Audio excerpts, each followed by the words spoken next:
Assalamualaikum warahmatullahi wabarakatuh. Selamat pagi. Perkenalkan, saya Rahmat Novia Rahman SH, Jabatan Penyusun Materi Hukum dan Peraturan Perundang-undangan. Hari ini saya akan mempresentasikan tugas dari pengampu materi Bapak Dr. Zainal Fanani MED mengenai tugas pokok dan fungsi penyusun materi hukum dan peraturan perundang-undangan berdasarkan Kepmen Pan RB nomor 11 tahun 2024. Tupoksi penyusun materi hukum dan perundang-undangan melingkupi kegiatan pengumpulan dan pengklasifikasian data, informasi, dan materi pengharmonisasian peraturan perundang-undangan sesuai peraturan yang berlaku, dan juga berdasarkan perjanjian kinerja kami di bagian hukum Sekretariat Daerah Kabupaten Hulu Sungai Utara, ada 3 tupoksi utama penyusun materi hukum dan peraturan perundang-undangan, yakni yang pertama tersusunnya materi hukum rancangan produk hukum daerah dari SKPD Pemerakarsa. Jadi untuk produk hukum daerah itu terdiri dari Perda, Perbuk, dan SK. Yang 2, tersedianya materi harmonisasi dan fasilitasi Perda dan Perbuk dari SKPD Pemerakarsa. Yang ketiga, terlaksananya kegiatan bagian hukum. Berdasarkan uraian tersebut, dapat disimpulkan bahwa uraian tugas penyusun materi hukum dan peraturan perundang-undangan yang pertama yaitu 1. Menyusun materi hukum untuk rancangan produk hukum daerah berupa SK Bupati. Yang kedua, menyusun materi hukum rancangan produk hukum daerah berupa peraturan Bupati. Yang ketiga, menyusun materi hukum rancangan produk hukum daerah berupa peraturan daerah. Yang keempat, mempelajari materi konsep rancangan produk hukum daerah dari SKPD Pemerakarsa. Yang kelima, mempelajari peraturan perundang-undangan yang terkait dan sudah ada guna menjadi bahan dalam penyusunan produk hukum daerah. Yang keenam, memfasilitasi peraturan Bupati, menyediakan materi fasilitasi peraturan daerah, menyediakan materi harmonisasi peraturan Bupati, menyediakan materi harmonisasi peraturan daerah. Yang ke-10, melaksanakan rapat kerja bersama DPRD dan SKPD Pemerakarsa dalam penyusunan peraturan daerah.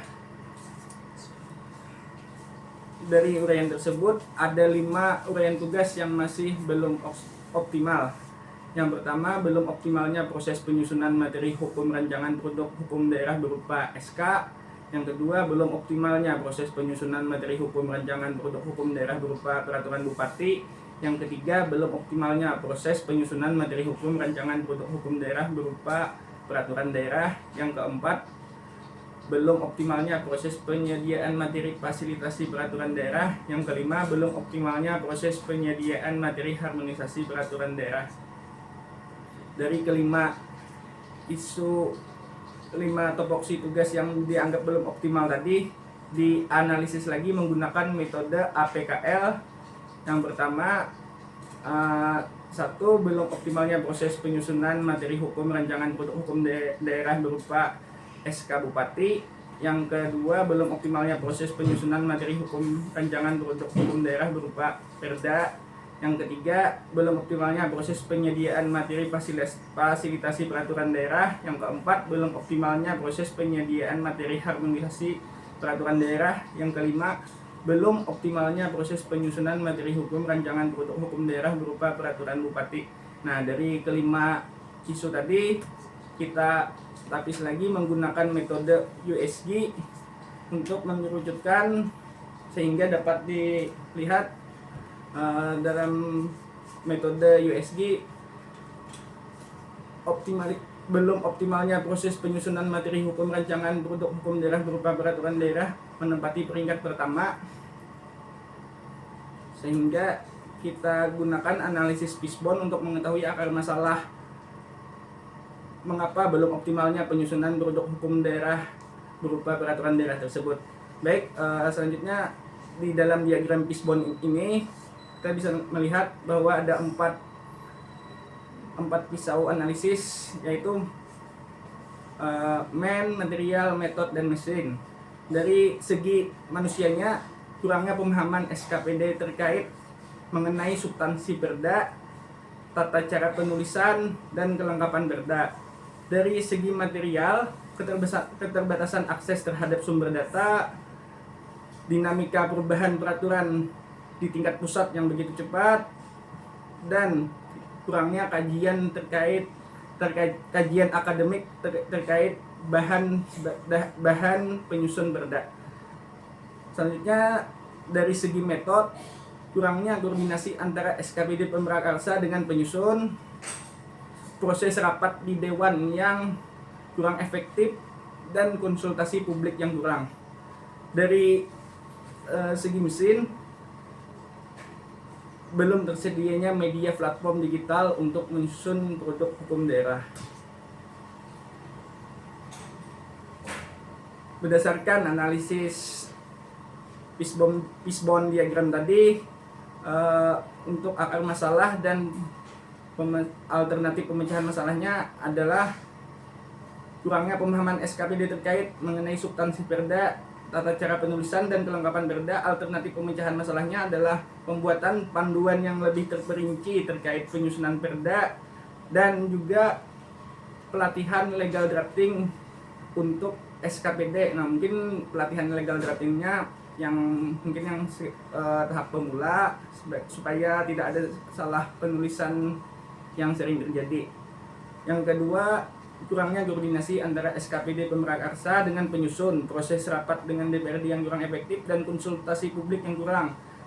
Nah, untuk yang kedua, pemecahan masalahnya bisa menciptakan umpan balik atau feedback dan pola komunikasi yang baik ke SKPD Pemrakarsa, dan juga pemahaman substansi perda oleh Pemrakarsa. Artinya SKPD terkait yang mengusulkan perda harus memahami betul apa isi substansi, tidak mengcopy paste perda secara terbuka punya kabupaten atau yang lain lah. Harus memahami betul isi substansinya, apabila ditanya dalam rapat dengan pendapat dapat menjelaskan secara baik. Dan juga perlu ada SOP rapat kerja dewan di DPRD, karena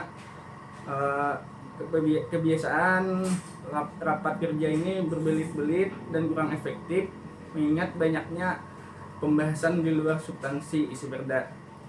Yang selanjutnya, keterbatasan akses terhadap sumber data hukum yang relevan, dinamika perubahan peraturan di tingkat pusat, dan tidak lengkapnya kajian akademik sebagai bahan dalam penyusunan perda.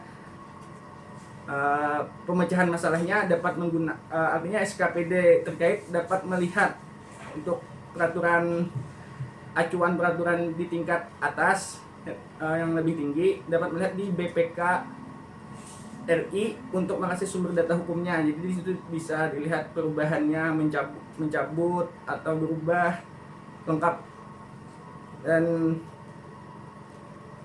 juga perencanaan penyusunan peraturan daerah itu mungkin sudah bisa dilaksanakan di awal tahun sebelum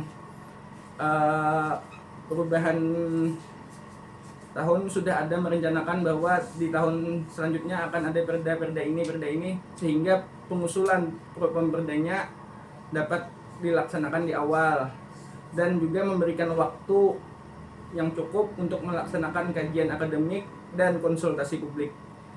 Yang keempat, belum tersedianya media atau platform digital untuk menyusun produk hukum daerah. Pemecahan masalahnya yang mungkin dapat membuat platform aplikasi untuk menampung usulan perda, perbuk, SK oleh semua SKPD di Kabupaten Hulu Sungai Utara, yang mana proses dari tahapan awal sampai tahapan akhir dapat dilihat di dalam aplikasi tersebut. Mungkin itu saja presentasi dari saya. Salah hilap mohon maaf. Wassalamualaikum warahmatullahi wabarakatuh.